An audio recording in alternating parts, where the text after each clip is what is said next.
నందమూరి బాలకృష్ణ. ఆయన గురించి చెప్పాలంటే ఒకే ఒక్క మాట చాలు, అదే జై బాలయ్య.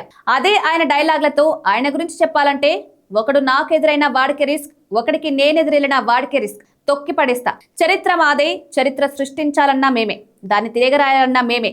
నరుకుతూ పోతే నీకు అలుపు వస్తుందేమో, నాకు మాత్రం ఊపు వస్తుంది.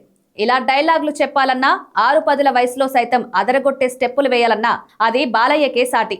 స్వర్గీయ ఎన్టీఆర్ తనయుడిగా చిత్రసీమలోకి ఎంట్రీ ఇచ్చినా తనదైన శైలిలో రాణించి తండ్రికి తగ్గ తనయుడు అనిపించుకున్నారు. కేవలం నటుడుగానే కాకుండా తనలోని టాలెంట్ ని ఎప్పటికప్పుడు బయట పెడుతూనే ఉంటారు. ఈ ఏడాది సంక్రాంతికి డాకు మహారాజ్ తో హిట్ అందుకున్న ఆయన మొత్తం వరుసగా 4 సినిమాలు హిట్ కొట్టి ఫుల్ ఫామ్ లో ఉన్నారు. ఇప్పుడు లేటెస్ట్ గా బోయపాటి శ్రీను దర్శకత్వంలో వచ్చిన అఖండ 2 చిత్రంతో మరో హిట్ తన ఖాతాలో వేసుకున్నారు. కాగా పలు కారణాలతో పలుమార్లు వాయిదా పడ్డ ఈ మూవీ మొత్తానికి అభిమానులను, సినీ ప్రేమికుల ఆకలిని తీర్చింది. డిసెంబర్ 12న ఆడియన్స్ ముందుకు రాగా మంచి పాజిటివ్ టాక్ తో దూసుకుపోతోంది. అఖండ మూవీకి సీక్వెల్ గా వచ్చిన ఈ చిత్రంలో సంయుక్త హీరోయిన్ గా నటించింది. 14 Reels Plus బ్యానర్ పై రామ్ ఆచంట, గోపి ఆచంట ఈ మూవీని నిర్మించారు.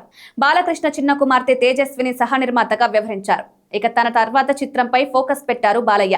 గోపీచంద్ మలనేని దర్శకత్వంలో తన నెక్స్ట్ సినిమాని అనౌన్స్ చేయగా రీసెంట్ గానే పోస్టర్ ని రిలీజ్ చేశారు. త్వరలోనే రెగ్యులర్ షూటింగ్ పనులు ప్రారంభం కానుండగా బాలకృష్ణ మరోసారి ద్విపాత్రాభినయంలో కనిపించనున్నారు. పీరియాడికల్ మైథాలజీ కాన్సెప్ట్ తో రాబోతున్న ఈ సినిమాకు తమన్ సంగీతం అందించబోతున్నారు.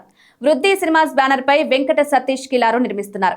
లేటెస్ట్ గా ఈ మూవీకి సంబంధించి తమన్ క్రేజీ అప్డేట్ ఇచ్చారు.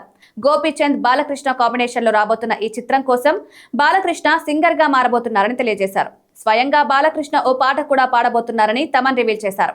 ఇప్పటికే పూరి జగన్నాథ్ దర్శకత్వంలో వచ్చిన పైసు వసూల్ చిత్రంలో మామా ఎక్ పెగ్లా అనే పాట పాడి అదరగొట్టారు.